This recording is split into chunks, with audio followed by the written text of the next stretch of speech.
Olá, meus amigos, professor Alexandre Herculano voltando aqui com mais uma correção, nosso terceiro simulado. Cabe lembrar que teremos mais um simulado, né? Teremos aulão de véspera, teremos uma semana aí com muitas aulas, então não deixem de se inscrever lá no site do Estratégia Concurso, tá bom? Pessoal, como não estou no estúdio, então não tem como eu reproduzir, né, na tela a questão. Então, mas já peguei o simulado aqui, abri questão número 71, vou corrigir as questões sobre resoluções do CONTRAN. Espero que vocês tenham saído bem, as questões estão bem tranquilas, tá? Não são questões difíceis, uma ou outra ali complicada, mas a maioria eu acredito que está no nível bom para quem estudou. Tá bom, pessoal? Então vamos aqui, nossa primeira questão fala o seguinte: com base na resolução 04 de 98 do CONTRAN, julga o item abaixo. Os veículos consignados aos concessionários para comercialização e os veículos adquiridos por pessoas físicas, entidades privadas e públicas a serem licenciados nas categorias, gravem, ó pessoal, particular e oficial, somente poderão transportar suas cargas e pessoas que tenham vínculo empregatício com os mesmos. Então, nesse caso, está correto o item, né? Chama atenção só para esse detalhe das categorias particular e oficial, porque a banca pode mencionar aqui, né, outras categorias, tentando aí trazer uma questão incorreta para a prova de vocês, tá bom? Então o item está correto, vamos para a segunda questão. Não se exigirá cinto de segurança, né? Então primeiro diz lá, com base na resolução 14, né, que trata de equipamentos obrigatórios, não se exigirá cinto de segurança para os veículos destinados ao transporte de passageiro em percurso que seja permitido viajar em pé. Perfeitamente, tá, pessoal? Tá correto, tá conforme o artigo 65 do Código de Trânsito também, além do artigo 105, tá, pessoal? Quando ele diz aqui, ó, não se exigirá o cinto, lá no artigo 105 também fala dos equipamentos obrigatórios, que vai exigir cinto, salvo para, na área urbana, transporte público, que é permitido viajar em pé. Cuidado! Transporte interestadual, tá? Vai ser exigido o cinto de segurança sim. Tá ok, pessoal? Então chama a atenção de vocês, porque pode cair na prova de vocês tanto a parte da resolução 14, bem como o que vem lá no artigo 65 do CTB, bem como lá no artigo 105 também, que menciona alguns equipamentos obrigatórios ali. Tá bom? Então o item está correto. Vamos lá para a nossa terceira questão, que é a questão sobre a resolução 735, que trata lá de cargas, né, transporte de cargas paletizada e também de veículos, lá falando de caminhão cegonha. Vamos lá. Então, com base na resolução 735 do CONTRAN, julga o item abaixo. Por deliberação e a critério do órgão executivo rodoviário da União, dos Estados e do Distrito Federal e dos municípios, poderão ser dispensadas de autorização especial, que é a famosa AET, as combinações de transporte de veículo e as combinações de transporte de veículo de carga paletizadas com altura entre 4,71 e 4,95, que atenda os limites de largura e comprimento. Então, atender o limite de largura e comprimento, se tem lá entre 4,71 e 4,95, realmente a resolução deixa bem claro isso, pode ser a critério, ó, por deliberação e também dos órgãos executivos rodoviários do Estado, do Distrito Federal e da União e do município. Item correto com base na resolução 735. Vamos lá, com base, nossa quarta questão, com base na resolução 723, resolução importantíssima para o concurso de vocês, que trata sobre os procedimentos, né, administrativos, falando de penalidades de suspensão e cassação do direito de dirigir. E ele diz o seguinte: poderá ser instaurado mais de um processo para aplicação da penalidade de cassação concomitantemente. Então ele diz que pode ter mais de um processo para cassação, tá correto? Tá sim, tá conforme a resolução 723. O que não pode, pessoal, aí eu já deixo um alerta para vocês, é mais de um processo quando, por exemplo, a pessoa atingiu 60 pontos, 40 pontos para suspensão do direito de dirigir, porque a gente sabe que a partir de 20 pontos já está apto de abrir o processo, né, para suspender o direito de dirigir do condutor. Mas se ele já tiver com 40 pontos, abrem 2 processos? Não, somente um processo, tá bom? Então fique atento, porque a resolução deixa isso bem claro lá na resolução 723. A norma é bem clara nessa parte aí, tá? Então o item está correto. Nossa quinta questão fala o seguinte: com base na resolução 624 do CONTRAN, julga o item abaixo. Fica proibida a utilização em veículos de qualquer espécie de equipamentos que produza som audível pelo lado externo independente do volume ou frequência, que perturbe o sossego nas vias terrestres, né, abertas à circulação. Perfeitamente, tá, pessoal? Não é permitido, né? Claro que tem exceção, né? Tem exceção, por exemplo, caminhão de lixo, né? Caminhão de publicidade, tem aqueles veículos que tem lá no rol, na resolução 624. Mas a regra geral é essa. Precisa, e ela não determina uma frequência, né? Não tem uma frequência, por exemplo, de abaixo de tantos decibéis, nada disso, tá? Ele só diz que independente do volume ou frequência, e cuidado que a banca pode criar uma regra que não exista, tá bom? Que não existe aí na norma, na resolução 624. Então, da forma que está aqui, está conforme a resolução, item correto.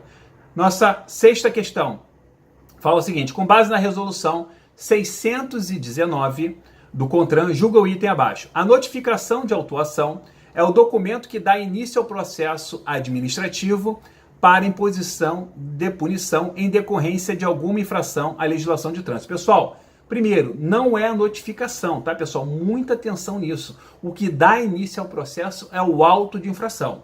E se esse auto de infração acontecer presencial e o agente conseguir assinar a assinatura do condutor e ele for o proprietário, então ele vai já ser considerado como o quê? Como notificado.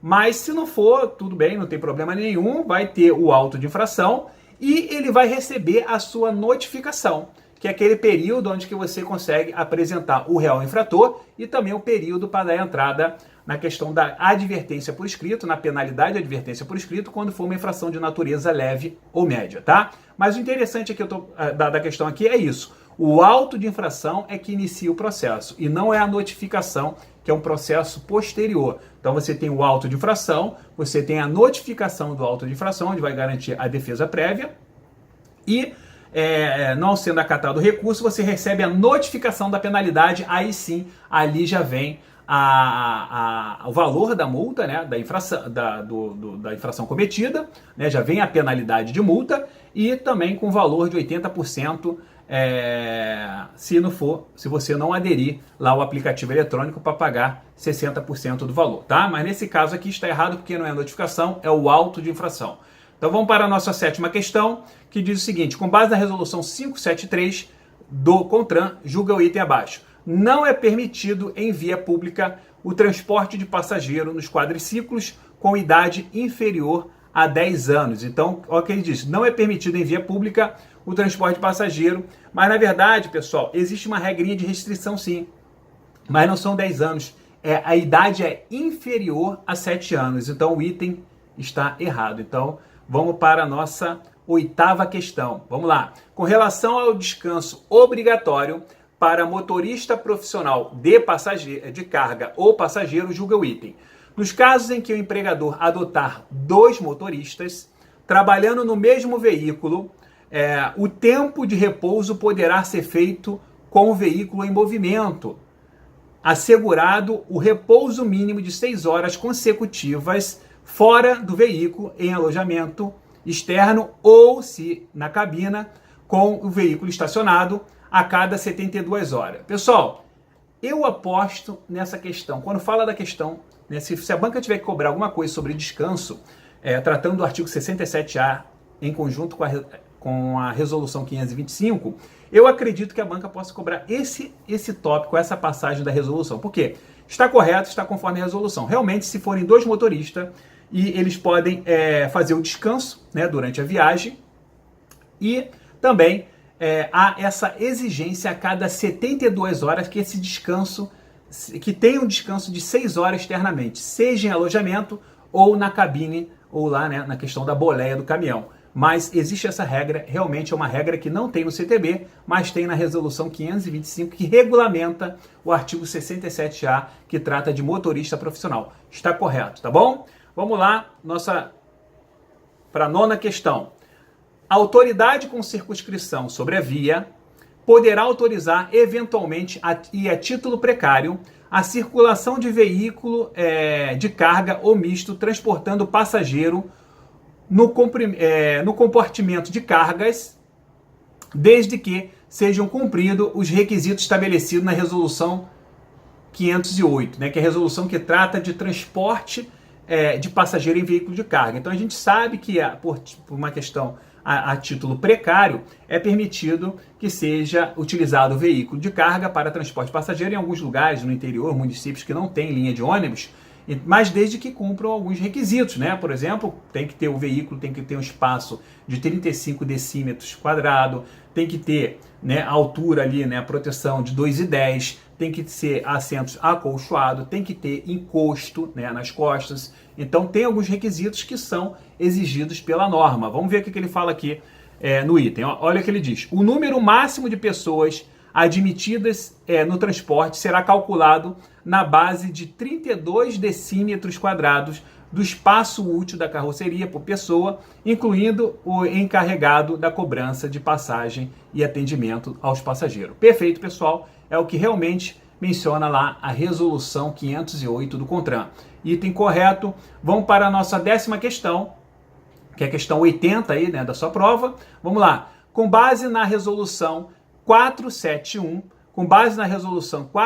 do CONTRAN, julga o item abaixo. A autoridade ou o agente de autoridade de trânsito exercendo a fiscalização remota por meio do sistema de vídeo monitoramento poderão autuar, né, condutores e veículos cujas infrações por descumprimento das normas gerais de circulação e conduta tenham sido detectado online por esse sistema. Pessoal, perfeitamente, tá? Deixa bem claro a resolução 471, ela deixa bem clara isso, né, que o quê? O agente pode autuar, por exemplo, quem está conduzindo o veículo e passa por cima de uma marca de canalização. Então, se ele está ali fiscalizando online, tem que ser online, cuidado que a banca não tem como analisar gravações anteriores, não existe isso, ele tem que estar ali no momento do ato da infração, online, e ele tem que colocar qual foi a forma que ele constatou aquela infração, ele tem que escrever como que ele constatou aquela infração ali, o agente de trânsito. Então o item está correto, vai ao encontro da norma da resolução 471. Vamos para a questão 81, né, que é a nossa 11ª questão de resolução do CONTRAN. Vamos lá, com base na resolução 453 do CONTRAN, julgue aí o item abaixo. O condutor e o passageiro de motocicleta, motoneta, ciclomotor e triciclo motorizado para circular na via pública deverão utilizar capacete com viseira ou, na ausência deste, óculos de proteção. Lembrando, pessoal, que o óculos de proteção é aquele que permite que você utilize simultaneamente o óculos de grau ou o óculos de sol, tá? Em boas condições de uso, exceto para a condução de quadriciclo motorizado. Errado, pessoal. Quadriciclo também tem que ter capacete. Então, questão 81 está errada. Vamos para a questão 82, que é a nossa 12ª questão de resoluções. Com base na resolução 441 de 2013 do CONTRAN, julga o item abaixo. O transporte de qualquer tipo de sólido a granel em vias abertas à circulação pública não realizado em carroceria inteiramente fechada, somente será permitido nos seguintes casos. Vamos lá. Veículo com carroçarias de guarda laterais fechada até 1,5 m e veículos com carrocerias de guarda laterais dotadas de telas plásticas não, pessoal, errado, são telas metálicas, tá? Telas plásticas não, telas metálicas, então já está errado, né? Dimensões de peça de derramamento, sim. Então tá errado porque são telas metálicas, tá ok? Vamos aqui então para a nossa 13ª questão. Com base na resolução 432 do CONTRAN, resolução que trata lá, que regulamenta o artigo 65, dirigir embriagado, e também lá o crime de dirigir embriagado no artigo 306 do Código de Trânsito, tá? Vamos lá, julga o item aí. Uma vez autuado na infração por dirigir embriagado, o condutor poderá comparecer ao órgão ou entidade de trânsito responsável pela autuação no prazo de 5 dias da data do cometimento da infração para retirada de sua CNH. Caso contrário, o documento será encaminhado ao órgão executivo de trânsito responsável pelo registro, né, onde o condutor deverá buscar seu documento. Perfeito, pessoal, o item está correto, vai conforme a resolução 432. Então imagine a seguinte situação. Você tem seu veículo registrado no Rio de Janeiro e está lá no Nordeste, lá, por exemplo, na Bahia, né? De férias, e você foi autuado lá por estar dirigindo, está na infração, no artigo 65. Então, você vai ter lá nesse caso a habilitação, conforme ele fala aqui, ó, ele vai ter o recolhimento da habilitação, e só que isso vai lá para o órgão autuador. Então fica à disposição lá no órgão autuador por 5 dias. Porque se você não retirar em 5 dias, está apto de você não conseguir mais retirar lá e ter que ir lá no Rio de Janeiro buscar, porque é no órgão de registro, vai ser enviada para o órgão de registro da sua CNH. Então, cuidado com as historinhas que a Banca SESP pode criar em cima disso aqui, tá, pessoal? Cabe lembrar que, conforme a resolução 432, o agente na fiscalização, ele vai dar prioridade para o uso do etilômetro. Já segundo o STJ, a prioridade é para exame de sangue e etilômetro, tá bom? Se cobrar alguma coisa sobre o posicionamento do STJ com relação à constatação. Primeira coisa, né? Com base na infração, para ter cometido a infração, no etilômetro acima de a partir de 0,05 até 0,33 miligrama de ar alveolar. Isso para etilômetro. E no crime, a partir de 0,34. Tá ok? Cuidado que lá no CTB fala 0,3 miligrama de ar alveolar. Mas a resolução fala 0,34. Perfeito? E exame de sangue. Para infração, qualquer constatação. Para o crime, 6 decigrama por litro de sangue, tá ok? Então, muita atenção nesses índices, porque a Banca SESP pode cobrar na sua prova no dia 3 de fevereiro. Vamos então aqui avançando, o item está correto, vamos para a nossa 14ª questão. Com base na resolução 396 do CONTRAN, julga o item abaixo, quando em determinado trecho da via houver instalado medidor de velocidade do tipo fixo, os equipamentos dos tipos estático, portátil e móvel somente poderão ser utilizados a uma distância mínima daquele equipamento vamos lá, para a regrinha, são duas situações, né? 500 metros em vias urbanas e trechos de vias rurais com característica de via urbana, correto. E 2 quilômetros em vias rurais e vias de trânsito rápido, perfeito. Então, se tiver lá o radar fixo, pode utilizar os outros medidores? Sim, desde que cumpra essas medidas, essas distâncias do radar fixo, tá? Pessoal, lembrando, pessoal, tá? Que quando o radar for móvel, vias urbanas ou rurais, tem que ter pelo menos, né, dentro de um intervalo de 5 km, aquela placa R19, que é a questão da velocidade máxima permitida da via. Isso também a Banca SESP pode cobrar na prova de vocês, tá bom, pessoal? Então vamos lá para a nossa 15ª questão, questão número 85. Com base na resolução 360 do CONTRAN, julga o item abaixo. O condutor de veículo automotor oriundo de país estrangeiro e nele habilitado, desde que penalmente imputável no Brasil, poderá dirigir no território nacional quando amparado por convenções e acordos internacionais, ratificações e aprovações pela República Federativa do Brasil e igualmente pela adoção do princípio da reciprocidade no prazo máximo de 90 dias, respeitados a validade da habilitação. Pessoal, na verdade é no prazo máximo de 180 dias. Passou de 180 dias, pode continuar dirigindo? Pode, desde que ele faça aqueles exames lá, o exame de aptidão física e mental. Aí sim, tá ok? Mas do jeito que está aqui, não são 90 dias, são 180 dias, então o item, né, a questão 85 está errada. Vamos para a nossa 16ª questão.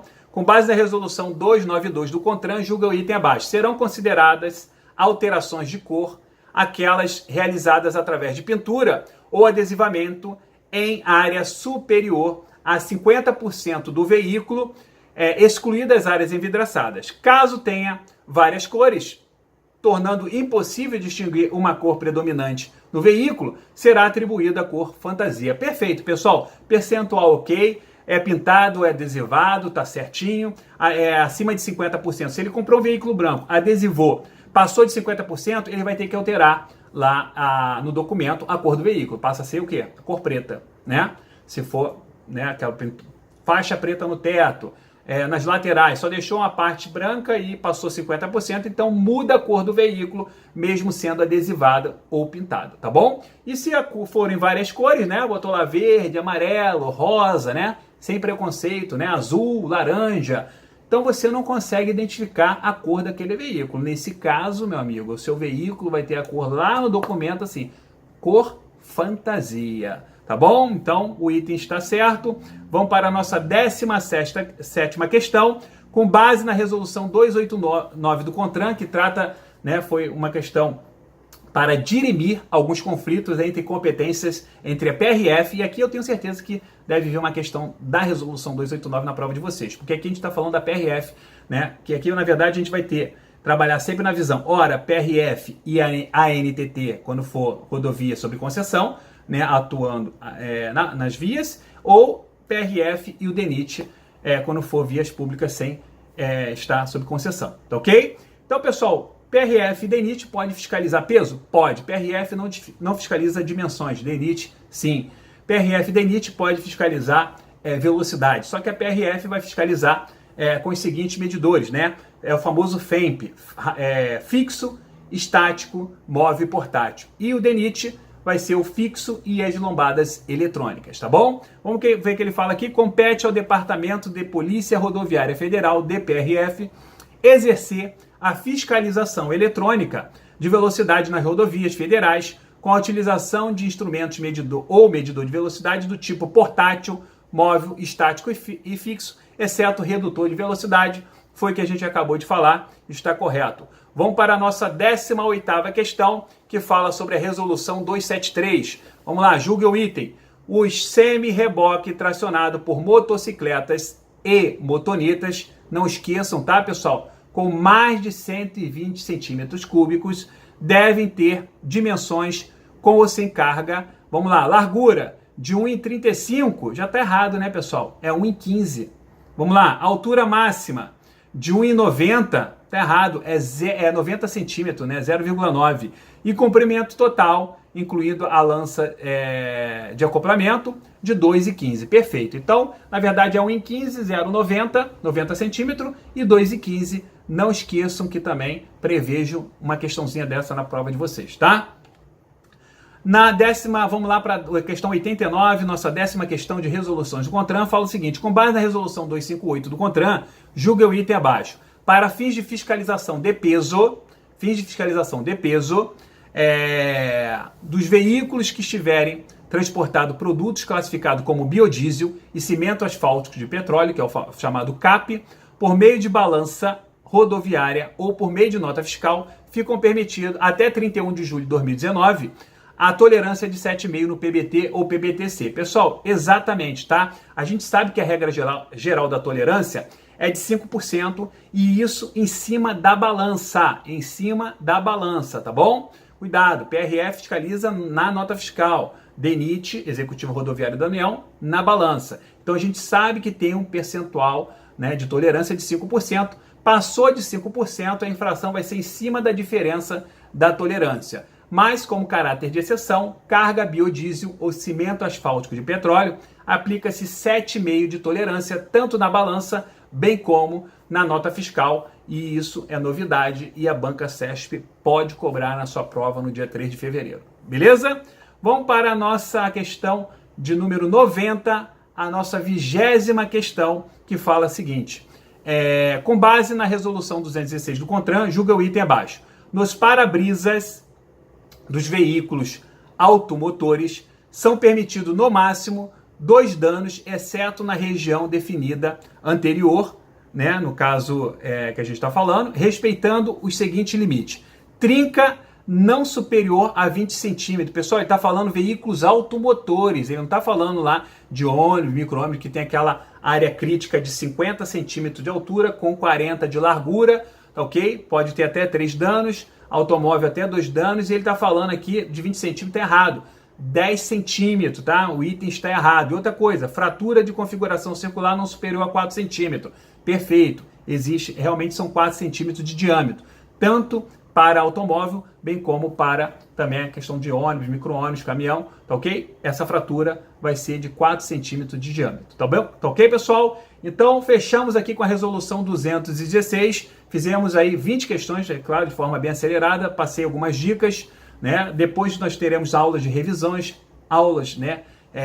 Revisão de véspera, então a gente vai batendo ali em cima de pontos que acreditamos, tanto eu quanto o professor Marco Girão, acreditamos que vão cair na prova de vocês no dia 3 de fevereiro. Pessoal, estamos aí na batalha diariamente, dias e noites, já fechei o resumo de resoluções do CONTRAN, fechando o resumo aí do CTB, da Legislação de Trânsito, vai ser postado aí também para vocês. Então, mapas mentais na área do aluno, ou seja, vocês têm material suficiente para gabaritar esses 40 itens aí no dia 3 de fevereiro aí, e depois ir para o abraço, né? Ou seja, comemorar. Eu tenho certeza que muitos que estão estudando com a gente aqui no Estratégia serão aprovados, teremos muitos aprovados, assim como tivemos no concurso da Polícia Federal. Pessoal, quero deixar aqui um grande abraço, sigam o professor lá no Instagram, postando várias informações,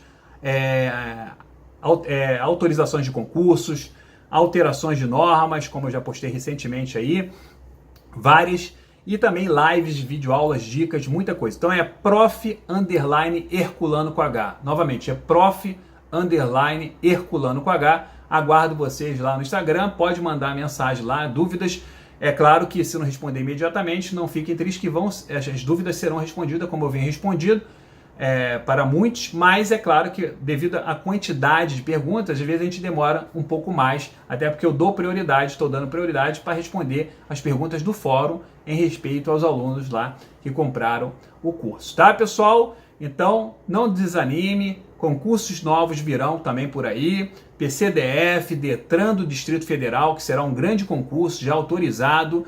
Agora, né, tivemos a assinatura da LOA com muitos concursos, inclusive novo concurso para a Polícia Rodoviária Federal ainda este ano, e segundo o diretor da DPRF, vai brigar por concurso anualmente, ou seja, não só em 2019 teremos mais um concurso, mas por o que ele fala, 2020, 2021, sei lá.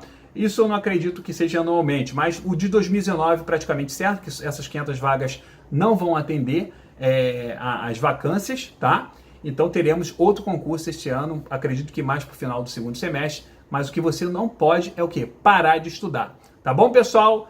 Deixo aqui um grande abraço e sucesso aí e rumo à vitória. Até mais!